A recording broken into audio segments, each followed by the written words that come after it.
Šis video skirtas, kada vaikutis sako, nekalbėsiu, nematysiu, negirdėsiu. Nors tavo vaikas ar jūsų vaikai jaučia daug daugiau negu mato. Ir jeigu vaikai gyvena namuose, kuriuose taip sunku kvėpuoti, tai visada žinokite, kad tą vaikas jaučia daug stipriau. Jis gali nežinoti žodžio energiją, bet jis jaus ir jaučia nerimą ore. Kartais jis gali verkti be priežasties, atsirasti pyktis, pykčio proversmiai tokie, kad jis pro jį tiesiog veržiasi tas pyktis. Trauktis nuo tėvelių, tiesiog kaip sraigutės į savo kiautą.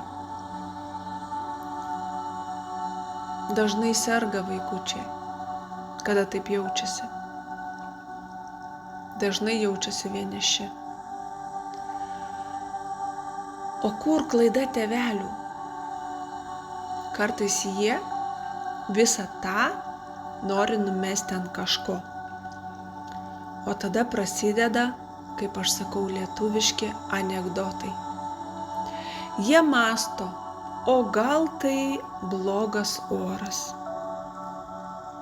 o gal tai buvo blogas maistas, o gal jie vis tik pavargo nuo mokslo ar ten papildomų būrelių. Ne.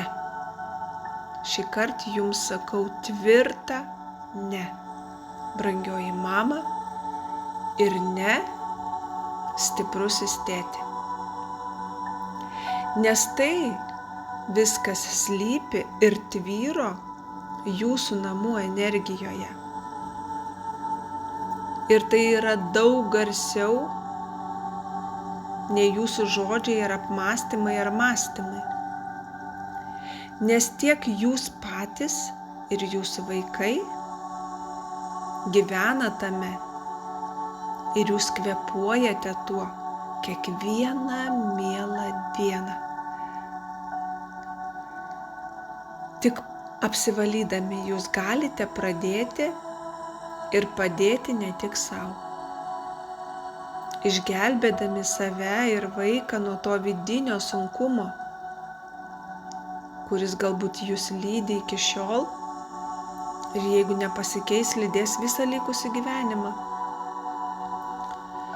Kartais man taip norisi šaukti ir rėkti, kad tie žmonės išgirstų, bet kada pradėjau tą šviesos kelią ir eiti tuo keliu, mane išmokė, kad būtent to daryti ir nereikia.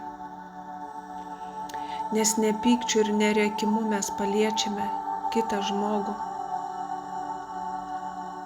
Paliesti kitą žmogų aš galiu visų pirma tik meilę ir noru jam padėti. Paliesti kitą žmogų aš galiu tik šviesia energija ir tuo, ką šiuo metu galiu ir turiu galią. Ir kada žinau, kad mano galia yra ne tik valdyti energiją, jos dėka apvalyti žmogų, jos dėka apvalyti patalpą, jos dėka apvalyti tam tikrus įrenginius ar turtą.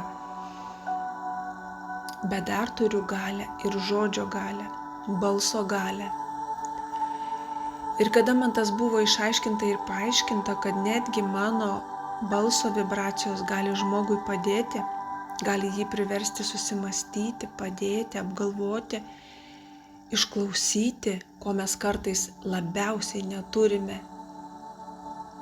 Tiesiog neturime laiko tam. Nes mes visur visada skubame. Tai aš mums visiems linkiu, sustokime. Nors kartą ir išgirskime, kada tam tikri ženklai ateina į mūsų gyvenimus.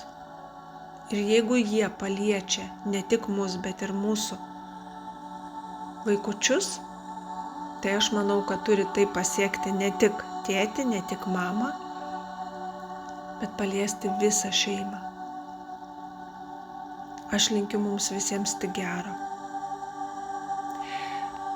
Tam, kad ką dabar darau ir galėčiau daryti, aš taip pat turėjau pereiti tam tikrą kelią, tam tikrus gyvenimo posūkius, taip pat grumstukus, taip pat akmenukus, taip pat visokias nuokalnės, įkalnės ir kaip sakant.